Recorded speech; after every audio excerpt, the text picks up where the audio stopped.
Hola amigos de Contexto, como todos los días de lunes a viernes, estamos aquí a las 9 de la mañana y a las 12:30 de la noche y hoy vamos a hablar sobre el informe del primer trimestre del Banco Central, donde explica cómo la economía dominicana creció un 6.4% durante este primer trimestre en relación al año pasado.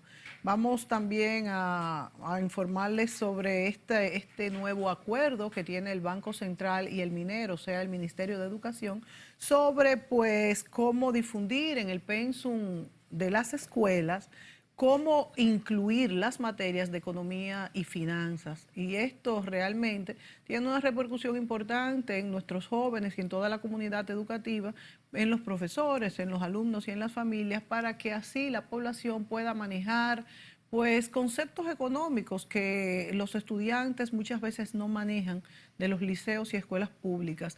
Es para concientizar sobre el ahorro, la inversión y todos estos datos que pueden hacer entender mejor este mundo económico que vivimos. Saludamos esta medida de la mesa. Esto es en consonancia a la Estrategia Nacional de Desarrollo y se llama Mesa de Trabajo para Estrategia de Educación Económica y Financiera. Se va a utilizar la plataforma de República Digital para llegar a todas las escuelas y yo creo que es una decisión importante porque las matemáticas que tienen que ver con esto y todo este concepto de las finanzas y cómo se maneja pues la deuda pública, los préstamos, el ahorro, es algo importante para que nuestros muchachos puedan entender el manejo del Estado, el manejo de sus propias finanzas y de la economía en general. Hoy vamos a hablar, como les dijimos, sobre este informe del primer trimestre del Banco Central, donde tenemos la buena noticia de que la economía creció un poquito más de lo pronosticado por el mismo Banco Central, un 6.4. Julio, tú nos explicarás cómo se repartió este crecimiento.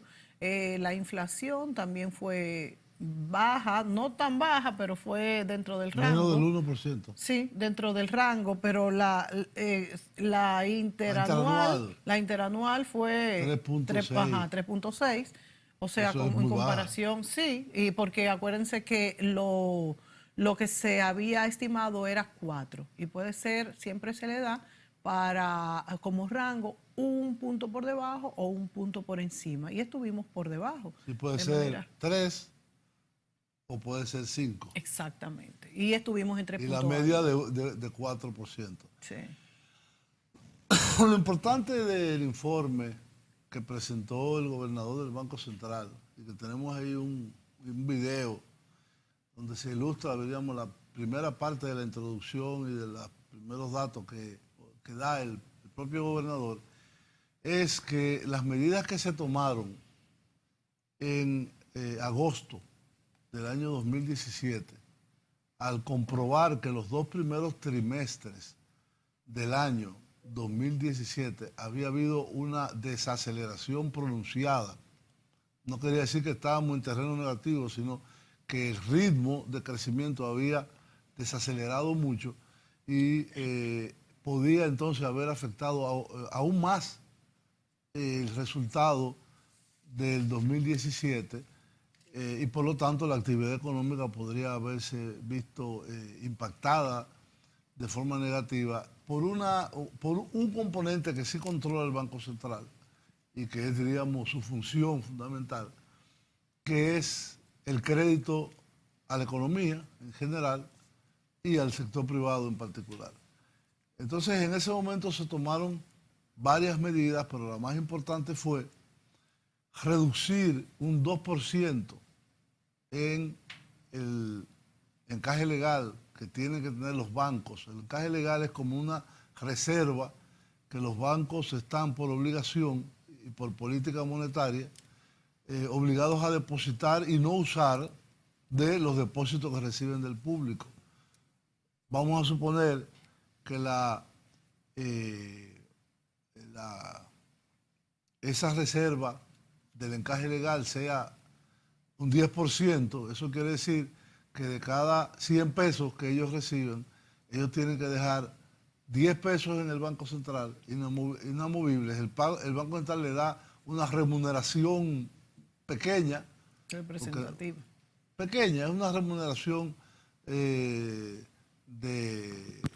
la disponibilidad de efectivo que debe andar ahora por alrededor de la tasa de política monetaria del Banco Central, es decir, a lo que él presta dinero a los bancos, es de 5.25. Y esa remuneración regularmente anda algunos centésimas de punto por debajo de esto. Pero evidentemente los bancos comerciales no ganan dinero con esto, porque entre sus gastos operativos, activos fijos y otras operaciones, eso no sería el negocio de los bancos, es decir, captar del público para depositarlo al Banco Central, es captar del público y canalizarlo a las distintas actividades de la economía nacional, a la agricultura, al turismo, a los préstamos personales, a un sinfín, a la industria, etcétera. Y préstamos de corto plazo, préstamos personales de corto plazo. Por ejemplo, uno de los más usuales es los préstamos a las personas a través de las tarjetas de crédito, que tienen unas tasas de interés que mejor no lo cojan. Que mejor no lo cojan. Pero entonces el Banco Central, el 31 de julio, que comenzó a ser efectivo a partir del 1 de agosto, redujo el encaje legal de 12 a 10%. Es decir, le quitó 2 puntos porcentuales a los requerimientos de encaje legal y eso era sobrante en la cuenta de los bancos múltiples y de otros tipos en sus cuentas en el Banco Central. Porque todo banco tiene una cuenta. Así como usted tiene una cuenta en un banco, los bancos tienen que tener una cuenta en el Banco Central, que es donde depositan los excedentes de liquidez, donde depositan los requerimientos del encaje legal, donde hacen todas las transacciones con, vamos a llamar el Banco Central, el banco de los bancos. ¿Y cuál es el excedente de liquidez, Julio? En aquel momento era muy alto. En agosto del 2017, el excedente de liquidez llegó a pasar los 50.000 millones de pesos. Entonces, ante esta situación, el Banco Central baja la tasa de referencia, aumenta las disponibilidades de liquidez y estimula a los bancos para que canalicen a los diferentes sectores de la economía ese sobrante que hay en sus disponibilidades en el Banco Central. Y dio resultados. Y es bueno que la gente que no es banquera y que no es economista entienda cómo una pequeña proporción, como la que ha explicado Julio, del encaje legal, que es un 2.2% simplemente que esté en los bancos para prestar, con la baja, en adición a su liquidez. Claro, en adición a lo que tenía. Si tenía de 100 pesos, como él explicó, pues tenía simplemente 2.2% más de cada 100 pesos. Y como esto fue lo que dinamizó la economía en un momento. Eso más el sobrante de liquidez de los bancos en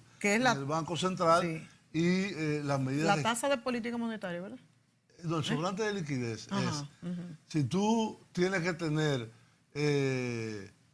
500 millones de pesos, porque eso es lo que tu encaje legal y otras operaciones que tú has hecho con el banco te exigen, tú en vez de tener 500 tienes 700, te sobran 200. Tú tienes 200 ociosos. Que no tienes nada, claro. No tienes nada que hacer. No le ganas. Entonces, a ese dinero, el Banco Central le puso una serie de estímulos de interés y monetarios y los liberó de encaje legal para que fueran canalizados. Inclusive la resolución de la Junta Monetaria especifica los sectores en los cuales debería dirigirse: a consumo, a producción, a industria, a manufactura, etc. Y de esa manera, entonces, a partir de agosto, que se comenzó a mover, diríamos, la maquinaria, una maquinaria que no se mueve de un momento a otro, sino se mueve lentamente. Esas medidas maduraron comenzaron a madurar en el último trimestre, es decir, septiembre, octubre, Septiembre, octubre, noviembre. no, y es diciembre. octubre, noviembre, diciembre, es el último trimestre. Ahí fue que se comenzó a sentir, ya desde antes venía el efecto de estas medidas, el crecimiento fue muy alto en ese periodo, lo que permitió terminar con un crecimiento de 4.6. Aún así, ese crecimiento de 4.6 es lo que se llama un crecimiento ligeramente por debajo de lo que se llama el potencial de la economía. Lo que se ha estimado tanto por las autoridades monetarias dominicanas, económicas, como por los organismos internacionales económicos y de crédito, es que el potencial actual de la economía, con los factores que tiene hoy en día, con la estabilidad que ha exhibido por un largo periodo de tiempo, es de un 5%. Es decir, un 5% es el potencial. Si tú creces a 6, entonces estás por encima del potencial. Si creces a 4.6, está ligeramente, muy ligeramente, por debajo de ese potencial.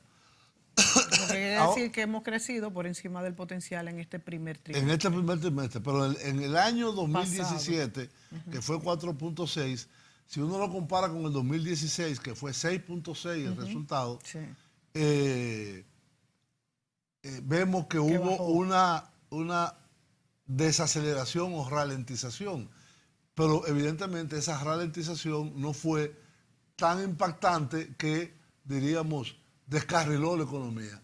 Por Es el decir, último trimestre que subió casi a 10. 16 por ahí. ¿no? 16, el último Sí, trimestre. por eso fue que promedió que 4. promediamos. Y 4.6. ellos lo atribuyen en parte a los huracanes, que pues Los pararon. huracanes hicieron que ese crecimiento Sí.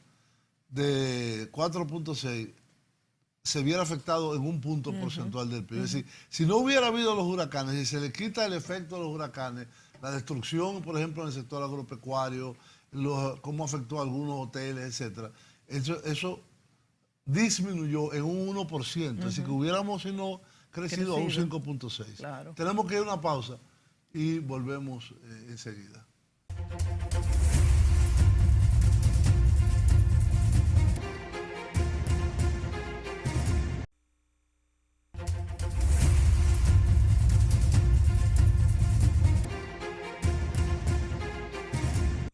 Buenos días. Quiero antes que nada agradecer la presencia de los medios de comunicación, radial, escrito, televisivos y los amigos periodistas que siempre nos acompañan cada vez que rendimos cuenta del comportamiento macroeconómico de la economía dominicana. En este tenor me complace sobremanera ofrecer los resultados preliminares correspondientes al trimestre enero-marzo del 2018.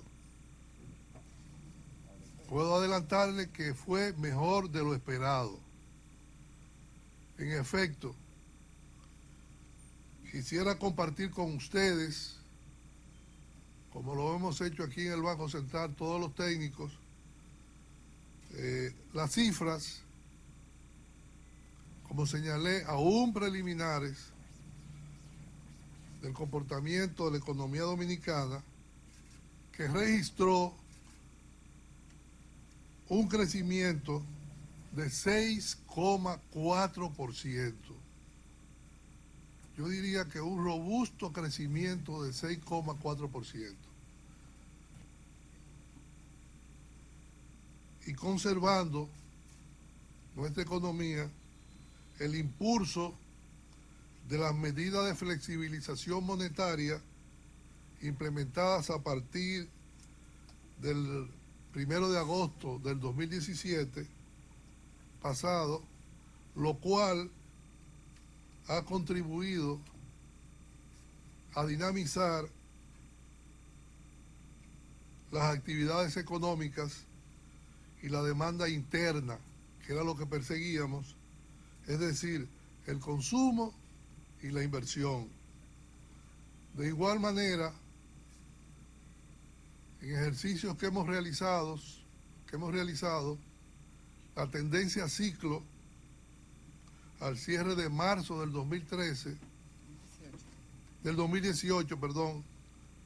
la tendencia ciclo del 2018 en el primer trimestre nos muestra que la economía se está expandiendo en torno a 6,3%, lo que nos arroja y nos permite pensar que terminaremos con un crecimiento al final de año, de no venir otros acontecimientos no controlados por nosotros, superior a lo que habíamos programado, lo que dice el fondo que vamos a crecer 5,5, lo que dice Consensus Forecast, que también habla que creceríamos en torno al 5,5, y en el primer trimestre ya estamos creciendo, aún preliminar, en 6,4%.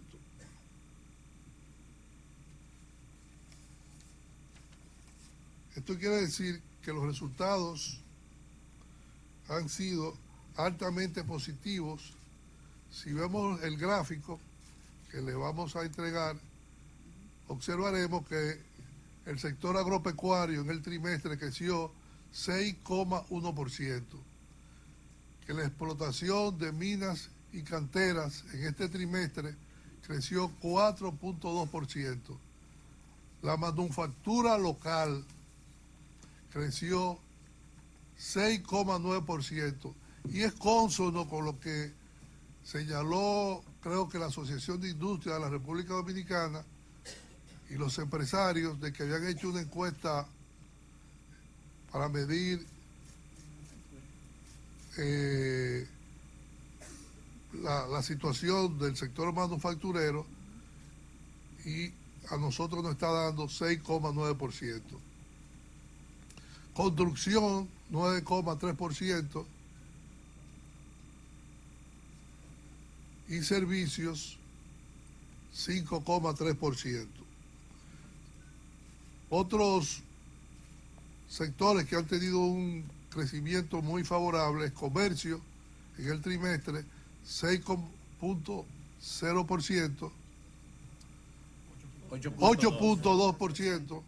8,2%,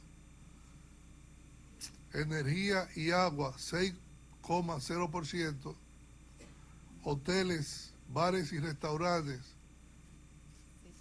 6,9%, transporte y almacenamiento, 7,9%, y comunicaciones, 6,3%, servicios financieros, 4,3%,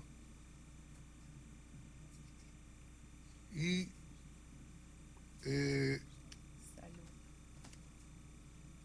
actividades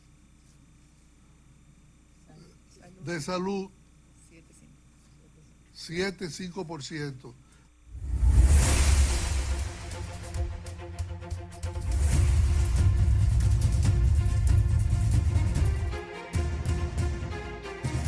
Muy bien, amigos, ahí veíamos al propio gobernador del Banco Central cómo explicaba este crecimiento sectorial ya llevado a los sectores específicos en el primer trimestre del año 2018. He de destacar en particular el crecimiento del sector zona franca, que casi crece al 11%, un 10,9%. El sector construcción, que en el igual periodo del 2017 había crecido a 3,8, ahora crece a 9,3. el sector de minas y canteras, que había tenido un crecimiento negativo en el primer trimestre de 2017, en menos 0.9, ahora crece a más 4.2. El sector comercio, que crece a 8.2. El sector turismo, hoteles, bares y restaurantes, que crece a 6.9. Transporte a 7.9. Hay uno que no estaba anteriormente, que estaba en cero en el primer trimestre anterior, que es salud, que crece a 7.5%. Y en general, el Producto Interno Bruto, como se ve al final del cuadro, crece en 6.4. Es decir que es realmente una diferencia, y sobre todo cuando uno lo compara con el igual periodo del año anterior, en donde hubo un par de sectores con crecimiento negativo, energía, explotación de minas y cantera, administración y defensa, y otros muy rezagados. El único quizá que hace un poco la diferencia en este caso el primer trimestre del 2018 es el sector agropecuario, que en el primer trimestre del 17 creció a 8,1 y ahora crece a 6,1. Un buen crecimiento, pero ligeramente 2 puntos por debajo. Esto quiere decir que la economía dominicana retoma la senda de un crecimiento muy, muy, muy robusto, muy fuerte, y que inclusive podría afirmarse que de toda la región de América Latina y el Caribe, en donde nosotros siempre estamos en los primeros 3 lugares, en esta ocasión estamos en la primera posición en el crecimiento del primer trimestre del 2018. El siguiente es Panamá, que a diferencia nuestra de 6,4 creció a 3.5, creo que es. Aproximadamente casi la mitad de lo que creció la República Dominicana. Y en otros países de América Latina se está en terreno negativo. Podría decirse que esto no es, el mal de otros no es alivio de uno, pero el alivio de uno es que hay un crecimiento real de la economía dominicana. Otra cosa distinta es cómo se reparte ese crecimiento. Que es de lo que la gente se queja. Exacto. La gente dice, bueno... ¿Dónde está lo mío? Sí, ellos dicen, bueno, pero ¿de qué me sirve a mí este crecimiento si a mí no me llega nada?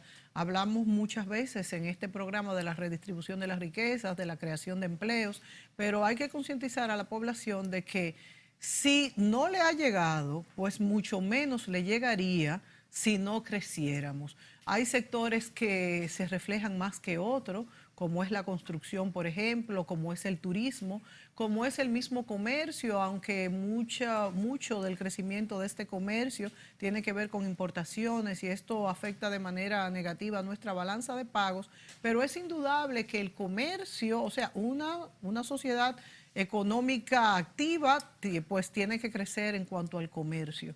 Ya es distinto que nuestro sector de las exportaciones se eficientice, se agilice como lo ha dispuesto en el año de las exportaciones, que es el presidente, y esperemos que podamos lograr un avance en este sentido, pero hay sectores que nos hacen crecer más que otros y se refleja más este crecimiento, que es lo que nos importa. El sector construcción fue un ejemplo, porque bueno, el sector de construcción pues dinamiza los empleos de los trabajadores, dinamiza las ferreterías, dinamiza la compra y venta de los apartamentos, de calles, infraestructura que es tan importante, y también además son cosas que se ven. El sector de zona franca, que estuvo deprimido durante algún tiempo en la República Dominicana, hemos visto que ha crecido significativamente, y la buena noticia es que ha mejorado ligeramente los sueldos en zona franca, que las personas se quejaban de los sueldos sumamente bajos ahí, y que también empleaba una masa que no tenía ninguna preparación, cosa que también es importante porque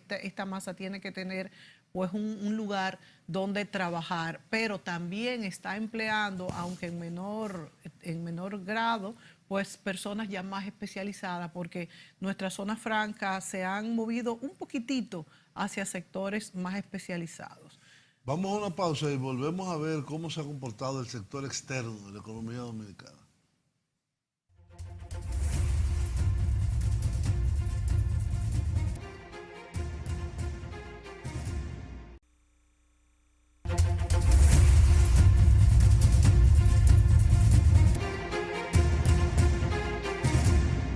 Sí, un elemento fundamental de la economía dominicana es el sector externo.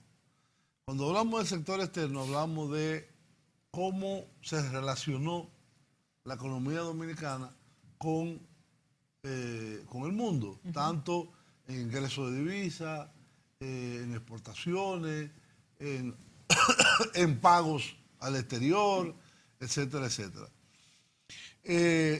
Hay un primer elemento que es muy importante y es cómo evolucionaron las reservas internacionales netas del país, que las maneja el propio Banco Central, en comparación del primer trimestre de 2017 a primer trimestre de 2018. Bueno, pues esas reservas, creo que tenemos por ahí una gráfica, reservas internacionales brutas, pasaron de 6.458 millones a 7.577. Eso es un incremento de 1.186 millones,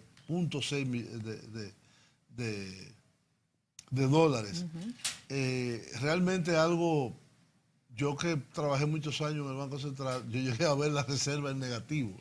Y equivalen a 4.6 meses. 4.6 meses de importación. Que es importante. La norma que se establece. Son 3, ¿no?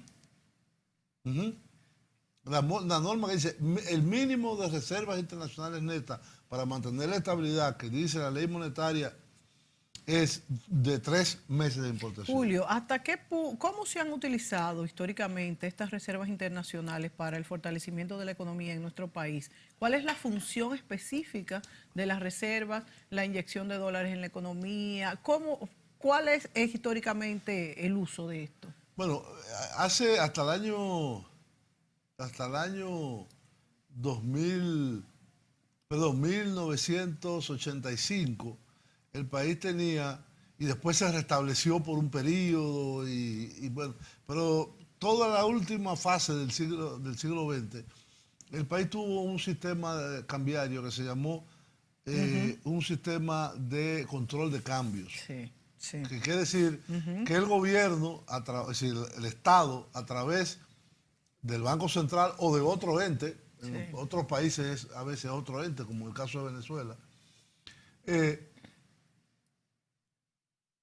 recibe todas las divisas de la economía y suple las divisas que recibe la economía. En el esquema originario de la Constitución de 1947 y sobre todo de la reforma financiera que se hizo en 1947, que como todos recordarán, o es bueno recordar, se pasó de tener el dólar como moneda nacional a retornar la propia moneda dominicana emitida por nuestro propio Banco Central en el año 47. Y yo siempre digo que nosotros somos de los pocos países que se desdolarizó. Sí. Hay muchos países que se han dolarizado, que han abandonado sus monedas nacionales y se han sometido a que las transacciones internas, una forma de controlar la emisión monetaria y por lo tanto controlar la inflación. Y fue una discusión en los 90 muy recurrente. Sí, pero yo siempre tuve en cuenta, es decir, perder la soberanía monetaria es realmente... No poder hacer ninguna política monetaria específica para el país es delicado. Bueno, mire lo que ha pasado ahora. Un crecimiento que venía cayendo por una política fiscal y eventualmente por elementos de la política monetaria que no se adaptaban al ciclo económico de ese momento, se pudo corregir con medidas de política monetaria. Eso si no, no lo hubiéramos podido hacer. Otro ejemplo que le pongo, que los dominicanos conocen mucho. Sí. El caso de España o el caso de Grecia. Eso mismo le iba a decir. El caso de España. España tenía su propia moneda y en muchas ocasiones, la peseta, y en muchas ocasiones, cuando necesitaba hacer algunos ajustes del sector externo, ajustaba la peseta o restringía la emisión monetaria o expandía la emisión monetaria. ¿Qué pasó? España entró dentro de esto que se llama la zona euro, se sometió el Banco de España, que es el Banco Central allá, al Banco Central Europeo, y hoy en día la política monetaria se hace en Frankfurt, no se hace en España. Por eso, cuando la crisis del 2009-2010 estalló, entonces España no pudo enfrentar esa crisis con una batería de medidas que incluyera medidas monetarias, porque el Banco Central Europeo tenía otra política. ¿Y qué tuvo que hacer? Devaluar los salarios, despedir personal, perder algunas conquistas de seguridad social. reducir, por ejemplo, en Grecia pasó mucho. recortes de gasto, Sí. etcétera. No todo fue negativo, porque... Todo fue negativo. Todo. Bueno, pero me refiero, Todo, Julio, absolutamente todo. en este sentido sí, pero me refiero a que no todo fue negativo en el sentido de que pertenecer a la comunidad europea... No hablamos, por eso no hablamos quise de la comunidad aclarar, europea, por eso. zona euro. Zona euro, pero es parte... Dinamarca no pertenece y es pero es miembro de la parte. Unión Europea. Bueno. Suecia no pertenece y es miembro de la Unión Europea. Sí, sí. Gran Bretaña Nunca ha querido... nunca ha sido miembro de la zona euro. Y era parte... Bueno, de- es todavía. Bueno, exacto. Todavía es aunque parte se de la Unión salió. Europea. Sí.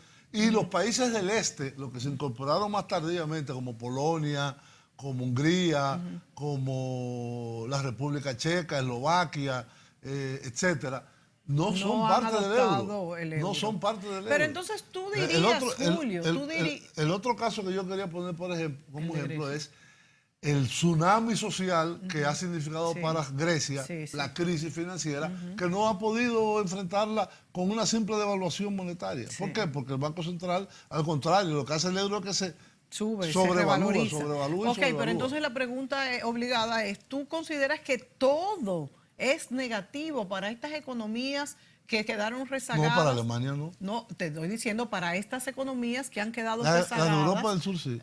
Ha sido negativo. Ujú. Porque entonces ellos hubieran decidido salirse. Muchos están pensándolo. Sí, Por ejemplo, sí, ahora lo están mismo, pensando hace ahora mucho, mismo pero no lo hacen. en Italia, que hay una coalición que se está formando entre un movimiento que se llama Cinco Estrellas, que fue el que quedó en primer lugar, y otro partido de extrema derecha que se llama la Liga Norte. Uno de los planteamientos de ellos es lo que llaman euroescepticismo y eventualmente hacer un referéndum para salirse del euro. Sí, sí. Si tú le preguntas a los griegos, probablemente hoy te digan, mira, no queremos saber nada. Lo que pasa es que Han perdido mucho, la han verdad perdido es eso. todo, absolutamente todo. Entonces, el problema de pertenecer a una zona monetaria, diríamos, supranacional, Sí. vamos a decir en el caso dominicano, que fuéramos, que adoptáramos. Peor porque todavía, que hay países que lo han hecho, que han adoptado el dólar. El Salvador, Sí, Panamá, sí. Ecuador, Sí. Ya. por lo menos esos tres, Sí, sí. que recuerde, han adoptado el dólar, han dolarizado su economía, pero no tienen política monetaria. No solamente eso, que es mucho peor que en el caso de Europa, porque por lo menos Europa es miembro, todos son miembros de una comunidad europea, pero en el caso de nosotros si dolarizamos no somos miembros de nada, simplemente adoptamos la moneda de otro país, es más delicado aún. ¿No Bueno. consideras? Bueno, que pertenecer a la Unión Europea no tiene nada que ver con pertenecer a la zona euro. Son dos Pero cosas tienes distintas. tienes voto en lo que pasa en ese Banco Central Europeo. Si eres miembro de la zona euro. Ah, no, claro. Pero claro. los ingleses, los daneses, los suecos no tienen nada que ver. Ok, con pero eso. yo me refiero, Julio, a si nosotros adoptáramos el dólar, no tenemos ni voz ni No, voto. nada, es lo que te absolutamente. digo. Es peor. No, nada, nada. Pero el Banco Central Europeo lo controlan los alemanes. Bueno, sí, lo controlan, pero el otro por lo menos va y se reúne. Nosotros Y ni se eso. queda callado. Bueno, pero nosotros ni eso. Y dice, ni pudiéramos Sí, derecho a señora. asistir. Sí, señora Merkel. Bueno, y nosotros decimos en el periódico, pero desde aquí, sí, señor. Bueno, no hay ni que decirlo. Exacto, no hay ni que Es decir, el decirlo. país tomó una decisión en el año 1947 que a largo plazo, con todo lo que se ha sufrido en este país, con las devaluaciones, cuando la paridad 1 a 1 que se estableció hasta 1985, se alteró porque era una realidad que ya no podía seguir y entonces se tuvo que devaluar el peso y de 1 a 1 ya estamos en casi 49, 50 por 1. Es decir, ha habido una serie de efectos, pero tú tienes instrumentos para controlar esos efectos negativos que puede tener la soberanía monetaria o la devaluación de tu propia moneda.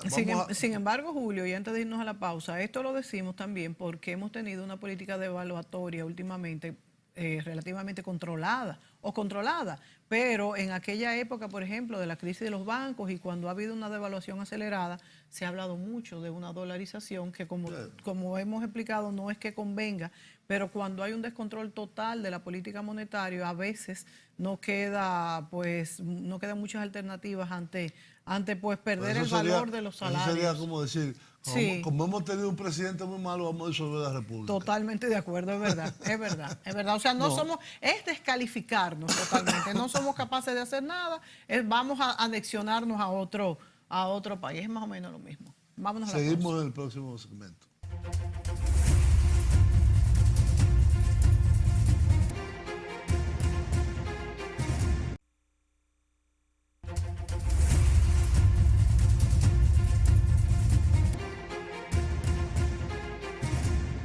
Muy bien, amigos, seguimos con este comentario y exposición parcial de los resultados del primer trimestre de la economía que fue presentada hace unos días atrás por el gobernador del Banco Central, Héctor Valdés Albizu, y que refleja una vuelta a un crecimiento alto de la economía dominicana, que inclusive en algún momento en los comentarios en esa rueda de prensa se llegó a decir que si no hay eventos no previstos, eso podría terminar el año mucho más arriba de los 6,4%. Dentro de ese problema está el impacto que tiene en la economía nacional el aumento de los precios del petróleo. Que estamos viviéndolo en los últimos días de una forma un poco nerviosa, lo menos que se puede decir. No voy a decir dramática, pero nerviosa. Por ejemplo, esta información que por cada $10 que sube la factura petrolera, el crudo, el precio, la canasta que los dominicanos adquirimos, la factura petrolera final al año aumenta en $700 millones. Es decir, por cada dólar, por lo tanto, que aumenta, tenemos $70 millones más en la costilla. Y entonces, tenemos aquí una serie, esa no la tenemos en gráfica, como del 2010 al 2017, la media de adquisición del volumen total de importaciones petroleras, porque una cosa es el precio internacional, la otra es el precio que nosotros compramos. En el año 2010 fue de $66.07. En el año 2011, que fue el impacto más fuerte, fue de 88.1.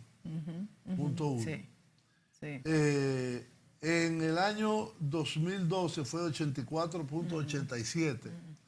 En el año 2013 fue de 80.56, ahí comienza la bajada. En el año 2014 fue de 74.06 y ahí fue que se cayó en el 2015 43.66, en el 2016 a 37.62. A partir de ahí tiene un ascenso a 47.16 en el 2017. Comienza el año en unos $50 aproximadamente, 50 y pico de dólares, que fue lo que se puso en el presupuesto nacional como estimación de precios. Habría que ver cómo nos afecta en el presupuesto que tenemos. Bueno, ya estamos muy por encima. Eso. Y hoy en día, en las últimas informaciones, está por encima de los $70, 70, 71 dólares el petróleo. Y muchos países productores de petróleo dicen que su objetivo es llevarlo a $100. Y de hecho, con todos los acontecimientos internacionales, puede ser que siga subiendo. Sí, bueno, eso es una combinación de acontecimientos internacionales. Por ejemplo, si los Estados Unidos reintroduce sanciones a Irán y esas sanciones tienen repercusión, por ejemplo, con Japón, que es un país muy amigo, vamos a llamarle, de los Estados Unidos, y con otros países más, y vuelve una cierta retiro de la oferta iraní, que es muy grande. Irán es el segundo o el tercer productor mundial de petróleo, o exportador. Esto podría afectar, pero además los focos de confrontación que hay ahora mismo en el Medio Oriente, realmente, y en la situación de Venezuela, que la producción que ha bajado era normalmente entre 3 y 3,5 millones de barriles diarios, ha bajado a 1,5 millones de barriles. Un tercio casi, a un tercio de lo que producía un casi. tercio, no, un tercio no. Un poquito más. Como un tercio, sí. A un tercio de lo que históricamente ha sido. Sí. No, un tercio no, espérate, no. Es como un 40%. Porque un tercio sería... Sí, exacto, es un poquito más. Sería de un tercio. millón de barriles. Exacto, es un poquito más de un tercio, un 40 más o menos. Un 40. Sí, pero es mucho. Es mucho y Y bueno, nos influye directamente porque es el petróleo de la zona que históricamente... si nosotros ahora mismo no estamos extrayendo petróleo de Venezuela, que durante ciertos periodos fue el 70% de las importaciones dominicanas venían de Venezuela. Sí. De hecho, Petróleo de Venezuela, que es la empresa estatal monopólica del petróleo venezolano, es dueña del 50% de las acciones de Refidonza. Claro, 49, claro. perdón. Aunque aquí no se refina tanto, Julio, también eso es bueno aclararlo. No, pero eso no importa. No tiene nada que ver, pero ya que lo mencionaste, es que Sí, la pero gente cree... nosotros consumimos como 150,000, 160,000 barriles diarios aproximadamente. Exacto, y de esos... Aproximadamente. De esos 160,000 barriles diarios, el país refina, la capacidad de refinería es de 32,000 barriles diarios. Exacto. Es muy poco. Es muy poco. Y siempre Es se muy habló poco. que la alianza con PDVSA, en aquel momento, en el sí. 2008 creo que fue, 2008, 2009, fue para fortalecer la capacidad dominicana de refinación y en alianza con PDVSA, ya sea expandir la refinería que tenemos, Refidonza, o hacer una nueva refinería que pudiera no solamente refinar más crudo, sino crudo más pesado, porque lo que ahora refina es un crudo muy ligero. Sí. Y eso nunca pasó. Y eso nunca pasó. Eso nunca pasó. También vino la crisis de Venezuela. ¿Eh? También vino la crisis de Venezuela. Y eso... Por eso, todo eso se paralizó. Pero siguen siendo dueños del 49% de las acciones de la refinería. de la refinería. En el propio sector externo, por ejemplo, en la generación de divisas, el país en el primer trimestre generó más de 7.500, precisamente 7.537.5 millones de dólares, lo que representó 604 millones más que el primer trimestre del año 2017. Eso fue en divisas. En divisas, que si tú lo proyectas, si este es el primer trimestre, son 4 trimestres, eso te dará que el país estará generando más de 30,000 millones de dólares en divisas. ¿Eso dividido en qué segmentos? Es el primer trimestre. Sí, pero esas divisas entran al país por concepto de qué? Ah, no. O sea, de remesa, de de turismo, exportaciones. de exportaciones de bienes, No tenemos de ahí exportaciones de servicios. Porque siempre hemos dicho, por Pero ejemplo... es un neto. Sí. Porque tú también importas. Sí, claro, es un neto. Sí, pero... Una persona franca compra mucha materia prima en el exterior y vende. Entonces tú lo que sacas es el neto. Bueno, ya nos están haciendo señas para que se nos acabó el tiempo, pero en otra entrega pues hablaremos como quiera de cómo está dividido esto, porque hemos hablado, por ejemplo, que las remesas ayudan mucho y dan estabilidad en la moneda y demás, pero no son algo productivo, simplemente entran y también dependen mucho de los factores externos. Ya las exportaciones, el financiamiento, es bueno saber cómo se divide esta parte de todas esas divisas que entran a la economía nacional para hacer un saldo positivo de la balanza de pago. ¿Cómo está la balanza de pago ahora mismo, Julio? Tenemos en cuenta corriente un resultado positivo, un poco menor la proyección de lo que se... Por ejemplo, en el año 2016, por la baja de los precios del petróleo, el saldo en cuenta corriente fue de 442 en enero-marzo. 442 millones positivos. En el 2017 fue 410 millones positivos. Más o menos Y igual. en este año, por el impacto Sí, petrolero, sí, fue sí. 183.7. Sí, ahí tenemos la Ahí gráfica. está el cuadro. Tenemos que concluir aquí, pero vamos a seguir con este tema en otra entrega. Seguimos, amigos. Hasta pronto.